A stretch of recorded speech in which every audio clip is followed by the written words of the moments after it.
Alrighty, welcome back, everyone. We just talked about the very, very interesting story of Monte Harrison, who found his way to the MLB, found his way back to college football. He is now an Arkansas Razorback. So if you want to check out that story, I have a segment up on the page very shortly after this. But let's talk about a hot take Thursday that I have, and it has everything to do with Clemson and the portal. As you saw, I'm sure, over this last little bit, Clemson has had no one come in through the portal. They have had 13 guys portal out. They have had 0 guys portal in. And it's something that has been a trend around Clemson for quite some time. Dabo Swinney has been very, very clear that he has no desire to use the transfer portal, and that has come to fruition. He has brought in 2 players throughout his time through the transfer portal throughout his time at Clemson.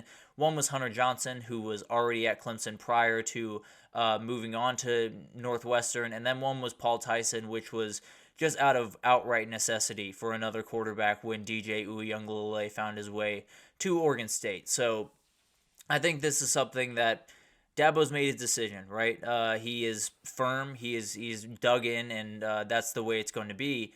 The problem is, I think that decision is officially out of his hands going forward. I don't think there's a decision that can be made next cycle where you now want to jump back in. And there's a couple of different reasons for that, but a couple of the really, really big ones is one of them we talked about actually yesterday when we were talking about the portal and how it wasn't quite as crazy as some of us thought, and some of the reasons for that. One of the big reasons was players are getting smarter. They're fully understanding what the portal means, and they're going to be more wary of it because the grass isn't always greener on the other side. So players are going to be a little bit more wary, but even more so, the teams have started to find a rhythm of which players you want to go after, which players are worth which dollar figure. All of this stuff kind of goes into the portal recruiting, and it's something that for the past 3 years, every school across the country has been trying to get their head around, except for Clemson. And it's not to say that Clemson hasn't had these conversations. I'm sure they have, but it's different than having a conversation than actually being out there recruiting these kids and being in the fight. So it's a different game. That's just the reality. So I don't think any type of planning on a whiteboard can prepare you for when you actually get into these recruiting battles in the portal trail. So, and then finally, the portal is going to be a part of the future of college football. That's just kind of the way it is. But I do think the worst is behind us. I think we have found a plateau of sorts in the portal where we will have roughly the same number of kids going in most cycles. Maybe it'll start to taper off even a little bit, to be totally honest with you. So all of this stuff kind of plays into why Clemson is in a little bit of a tough spot. All of these things really hurt their ability to jump into the party now, and the biggest thing for me is what I was just talking about, the absolutely very little gauge on how they want to attack the portal, which positions they want to go after, which teams are the teams that they want to attack, how much money you're giving these kids, how the recruiting visits go. All of this stuff really matters, and it's something Clemson has never really had to deal with. Hunter Johnson, when he came in, was probably just, you want to come back? Yeah. And that was the entire conversation.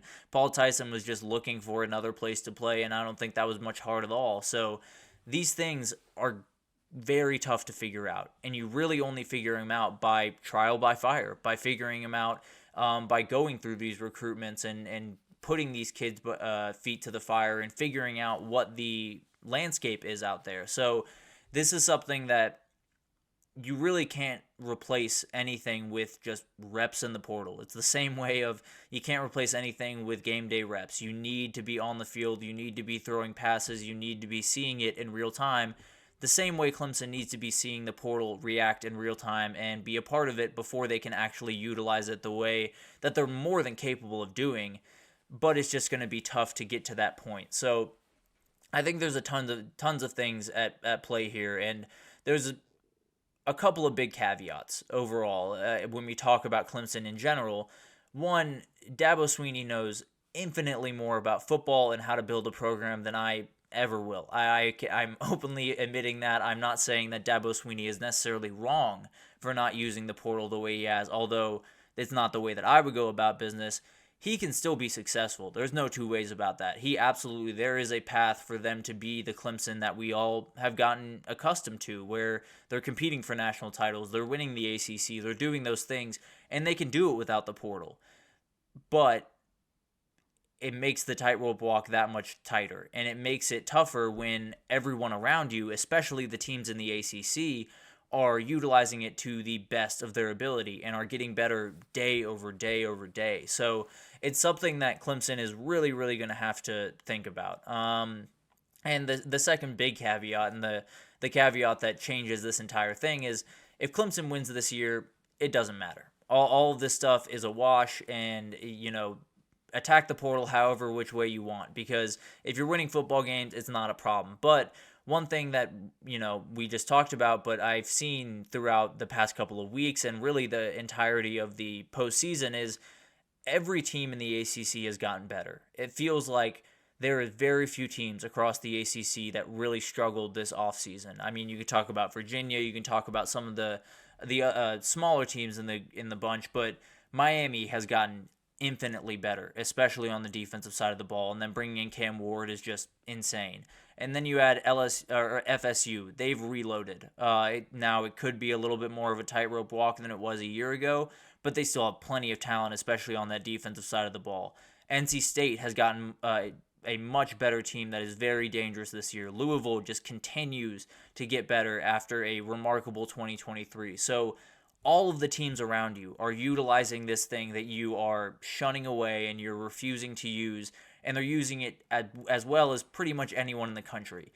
And that puts you at a position where you have to over-deliver what they're doing. You have to overdo them, because there's going to be circumstances where there's not a scenario where you're walking into every game where you're just physically and talent-wise better than everyone else. That used to be the case in the ACC.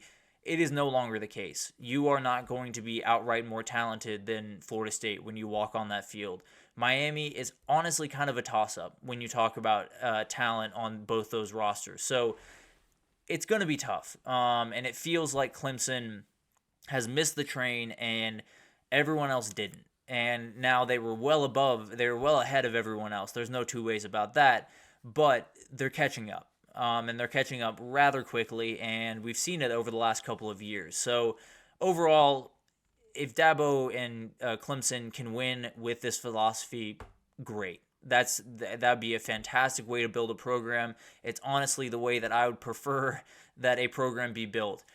But when you look at the way of college football right now, it's not the best way for a program to be built, in my mind. So this is something that I've said, time and again. I don't necessarily love the way that they're going about business in the portal. I don't necessarily love the way that Dabo has, approached this. But he's made his decision. He's made his bed. Now you got to lie in it. And it could be not a great sleep. I'll be totally honest with you. I like Dabo. I think he's one of the best coaches in recent memory. I think he has immense amount of ability and can pull a rabbit out of a hat and can do incredible things this year. It's just he's making it tougher on himself than he needs to, I guess is the best way to put this.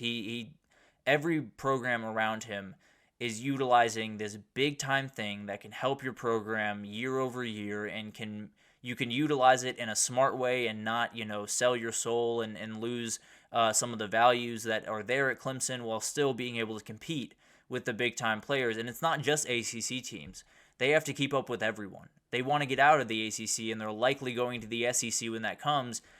Things get a lot tougher then. So Clemson is in a point where you've made your decision. You're not going to be a portal team, at least. You're not going to be a super effective portal team, at least for the next 5 years, if you switch right now. If you change paths right this second, maybe you could pick up some kids. Maybe you can make some things happen, but it's going to take you some time to get up to the level of these other programs, and then they'll be further along. So Clemson, in my mind, has missed the boat. And the question is, how much does that matter? It could be that, they don't need the portal. They're Clemson. They can handle whatever you throw at them, and it's not going to be a problem. It could be that this spells, the end of the Dabo era in Clemson and the reign that he has had.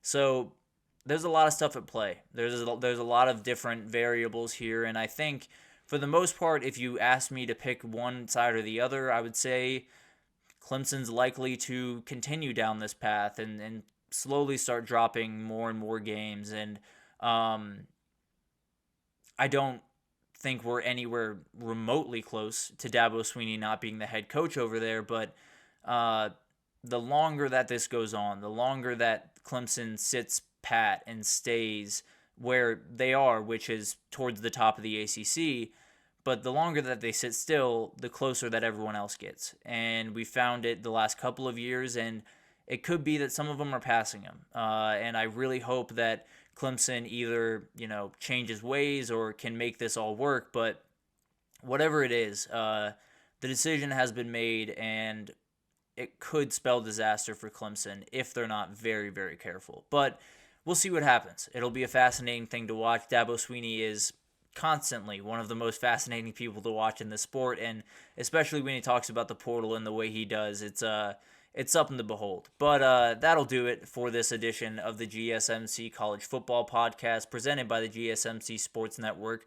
Your support means a lot to us, so please remember to subscribe to the show, leave a positive review. It does mean a world to us. Also, we invite you to follow us on Facebook, Twitter, TikTok, Instagram, all of the social pages for all of the updates you could possibly need. We have incredible people doing work across every sport you could think of. So whatever you need in the world of sports, come on over to GSMC and we have you covered. But thank you once again for listening, and I will see you guys tomorrow.